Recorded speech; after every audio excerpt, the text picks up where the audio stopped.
빛을 따라서. 빛을 따라서 매주 화요일 이 시간에는 서대문교회 최종태 목사님께서 말씀 전하십니다.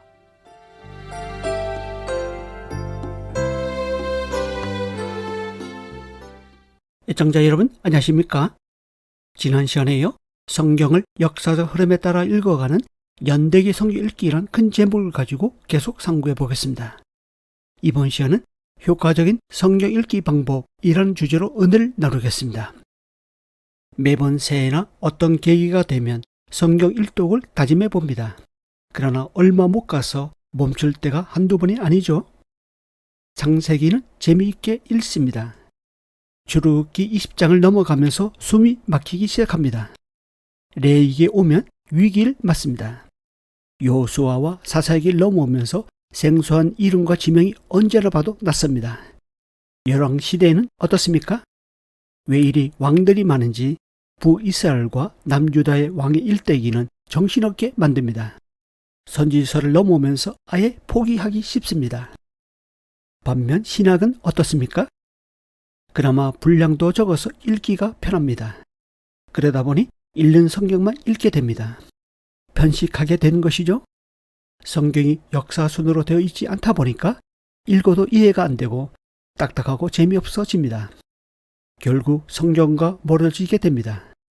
그러나 성경을 연대순으로 읽다 보면 상황이 달라집니다. 주의 말씀의 맛이 내게 어찌 그리 단지요 내 입에 꿀보다 더 다니이다 란 시편 기자의 고백이 곧 나의 현실이 됩니다. 시중에는 성경 일독을 돕는 성경 읽기표가 여러 종류 나와 있습니다. 물론 성경을 읽는 데에는 어느 정도 길잡이가 됩니다. 하지만 끈기를 갖지 않으면 이것 역시 완독하기는 쉽지 않습니다. 사실 성경은 어떤 방법으로든 읽기만 하면 성령님께서 깨닫게 해주셔서 영적으로 자라게 됩니다. 말씀 자체가 능력이요 힘이요 생명의 원천이기 때문입니다. 그럼에도 불구하고 여전히 성경을 완독하기는 쉽지 않습니다. 그래서 성경 일독의 성공률을 높이려면 어떻게 읽느냐가 중요합니다. 많이 읽는 것도 중요하지만 그것보다 더 중요한 것은 제대로 읽는 것입니다.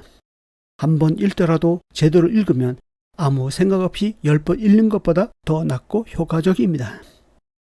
기존 방법으로 성경 일독이 쉽지 않다면 더 효과적인 방법 없을까라고 생각해 봤습니다.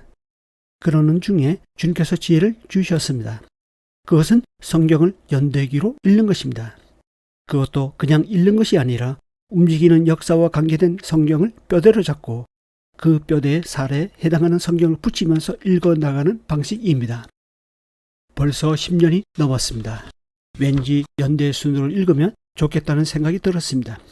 그래서 교회에서 신청자를 받아 같이 읽기 시작했습니다. 문제는 모이는 시간이었습니다. 모두에게 공통된 시간이 주일 아침이 가장 좋은 것으로 파악되어 주일 아침 예배 2시간 전에 모였습니다. 서울에서 아침 일찍 모이기가 쉽지 않은데 참여하는 분들 대부분이 시간 안에 도착했습니다. 놀란 일입니다. 그만큼 영적인 갈급함을 느껴왔다는 반증입니다. 비록 거의 하루 종일 교회에 있다 보니까 육신의 몸은 좀 힘들었지만 영혼은 한없이 힘을 누리는 경험을 하였습니다. 지금 돌이켜보면 이 모든 것이 주님의 은혜입니다. 처음 시작할 때만 해도 연대기 성경 읽기를 잘할 수 있을까 하는 생각이 들었습니다. 하지만 막상 시작해보니 바로 이것이구나라는 확신이 들었습니다. 여러 가지 교재를 가지고 성경 공부를 해보았지만 성경 본문만큼 좋은 교재가 없다는 것을 알게 되었습니다. 먼저는 제 자신이 좋았고 다음은 함께 했던 분들이 다들 행복해 했습니다. 어떤 성도는 나이만큼 교회 생활을 하신 분인데 성경이 이렇게 재미있는지 몰랐다라고 간증을 하기도 했습니다. 우리는 이유를 막론하고 성경 말씀을 가까이 해야 합니다. 성경 읽기는 아무리 강조해도 지나치지 않습니다. 성경은 아무리 많이 읽어도 지나치지 않습니다. 어떤 분은 성경을 자기 나이만큼 읽으라고 권하기도 합니다. 그렇게는 못하더라도 최소한 1년에 1독은 필요합니다. 어떤 분은 1년에 1독하는 것이 분량이 많다고 생각할 수도 있겠지만 유대인들을 생각하면 아무것도 아닙니다. 유대인들은 13세 성인식을 맞으면 모세 오경을 암송하고 좀 더 부지런한 부모 아래에서 자란 아이들은 선지서까지 암송한다고 합니다. 그 정도가 되려면 성경을 몇 번 읽어야 할까요? 사람마다 다르겠지만 한 가지 분명한 것은 주의 말씀을 주야로 묵상해야 한다는 것입니다. 주님의 말씀에 내 모든 희망을 걸 때 암송이 가능해집니다. 시편 119편 81절입니다. 나의 영혼이 주의 구원을 사모하기에 피곤하오나 나는 주의 말씀을 바라나이다. 개역 개정으로 읽었습니다. 후반부 말씀을 NIV로 보면 I have put my hope in the word로 되어 있습니다. 이것을 세번역으로 읽으면 내 희망을 모두 주님의 말씀에 걸어두었습니다. 입니다. 그렇습니다. 주님의 말씀에 내 희망을 모두 걸어두는 것, 이것이 믿음입니다. 마치 예수님께서 베드로에게 깊은 데로 가서 그물 내려 고기를 잡으라고 하셨을 때 베드로가 선생님 우리들이 밤이 새도록 수고하였으되 잡은 것이 없지만은 말씀에 의지하여 내가 그물 내리리이다 라고 순종하였던 것처럼 말입니다. 여기서 말씀에 의지하여 라는 것이 곧 내 희망을 모두 주님의 말씀에 걸어두는 것입니다. 우리가 말씀을 의지할 때, 즉 내 희망을 모두 주님의 말씀에 걸어둘 때 기적이 일어납니다. 그때 놀라운 일이 생깁니다. 그 순간 하나님의 능력을 경험합니다. 하나님은 살아계셔서 말씀으로 역사하시기 때문입니다. 따라서 주님의 말씀이 우리의 희망이 되어야 하겠습니다. 주님의 말씀이야말로 우리의 생명이고 우리의 미래입니다. 아브라함이 바랄 수 없는 중에 바라고 믿고 나아갈 수 있었던 것은 내 후손이 이 같으리라 하신 말씀에 그가 모든 희망을 걸었기 때문입니다. 그가 100세나 되어 자기 몸이 아기를 가릴 수 없는 형편임을 알고도 믿음이 약하여지지 않은 것은 약속하신 그것을 또한 능히 이루실 하나님과 그분의 말씀에 모든 희망을 걸었기 때문입니다. 주님의 말씀에 내 모든 것을 거는 것, 이것은 곧 주님께 모든 것을 거는 것과 같습니다. 주님과 주님의 말씀에 모든 희망을 거는 사람에게는 하나님의 놀라운 계획이 현실로 나타납니다.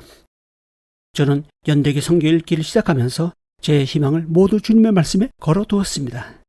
여러분도 여러분의 희망을 모두 주님의 말씀에 걸어두지 않겠습니까? 아직 성경을 어떻게 읽을까라고 망설이신다면 제가 소개해드리는 연대기 성경 읽기 방법을 권해드립니다. 인터넷 검색창에서 미션 월드넷이라고 치면 홈페이지가 나오는데 그곳 연대기 관련 자료실에서 연대기 성경 읽기표를 다운받으시면 됩니다. 제가 하고 있기 때문에 여러분도 하실 수 있습니다. 아마도 여러분은 그 이상의 것을 할 수 있으리라 봅니다. 이 방송을 듣고 계신 애청자 여러분, 아무튼 성경을 읽음으로 저와 여러분의 삶이 하나님의 말씀으로 변화되길 바랍니다. 성경을 읽음으로 그리스도의 모습으로 닮아가길 바랍니다. 성경을 읽음으로 성령으로 충만해져서 하나님께 더욱 쓰임받는 하나님의 사람들이 될 수 있기를 바라고 소망합니다. 다음 시간에 이어서 말씀드리겠습니다. 감사합니다.